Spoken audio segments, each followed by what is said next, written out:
Hello friends, good morning. आज संध्यार 5टी गुरुत्वपूर्ण खबर। आयुष्मान को नहीं बड़ घोषणा। 70 वर्षर अधिक समस्त को मिल आयुष्मान भारत योजनार लाभ। आज कैबिनेट बैठक में एने बड़ निष्पत्ति होईछि।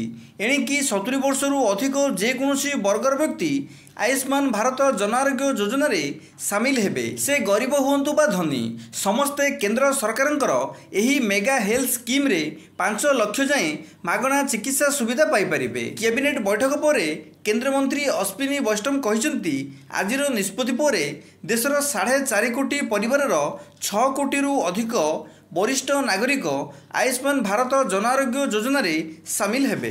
परवर्ती खबर, राज्यर राशन कार्ड हिताधिकारी को नहीं बड़ सूचना देइछंती खाद्य जोगाण और खाउटी कल्याण मंत्री कृष्ण चंद्र पात्र। आज विधानसभा रे मंत्री कहिसेंती राज्य में खाद्य सुरक्षा योजनार हिताधिकारी तथ्यावली को स्वच्छ और पारदर्शी करने उद्देश्य रे आधार भित्तिक ई-केवाईसी जांच प्रक्रिया चली, जहाँ 22 अगस्ट आरंभ हो डिसेम्बर पर्यंत जारी रहिबो। आहुरी जोगाण मंत्री कहिसेंती प्रवासी माने जेउठारे अछंती सेठारे ई-केवाईसी करि परिबे।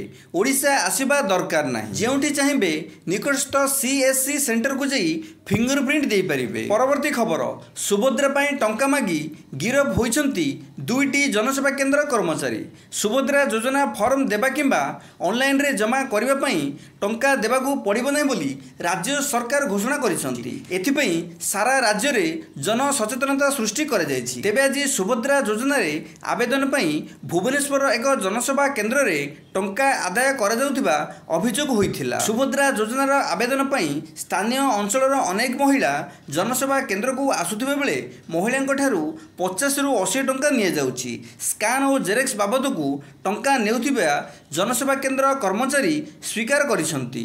परवर्ती खबर, 476 जन को आज नियुक्ति पत्र बांटिबे मुख्यमंत्री मोहन चरण माझी आज लोकसेवा भवनर कन्वेंशन सेंटर रे आयोजित हेबाकु थिबा नियुक्ति मेले रे 476 जन प्रार्थी को नियुक्ति पत्र प्रदान करिबे।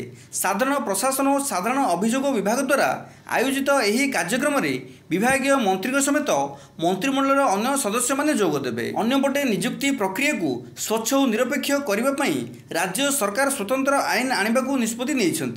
विधानसभा रे मुख्यमंत्री पक्षरु संसदीय व्यापार मंत्री डॉक्टर मुकेश महालिंग एही सूचना दैछंती। मंत्री कहिसंती राज्य सरकार आसंता 5 वर्ष भितर 1,50,000 पदवी पूरण पई प्रतिश्रुतिबद्ध। सेहीपरि आसंता 2 वर्ष मध्य सरकार 65,000 पदवी पूर्ण करिवे। परवर्ती खबर, सरकारंग लेंस रे जोगाण अधिकारी सरकारी जोगाण व्यवस्था रे बड़ संस्करण पई अंटा भिड़िछंती मोहन सरकार। एही क्रम रे स्वच्छता पई ई-केवाईसी अपडेट करा जाउछि, किंतु गरीबंक हक बाटमारणा करुथिबा अधिकारी को छड़ा जीवनी बोली स्पष्ट संदेश दिए जाइछि। सरकार कहिसंती 133 जोगाण ऑफिसरंक उपरे नजर रहिछि।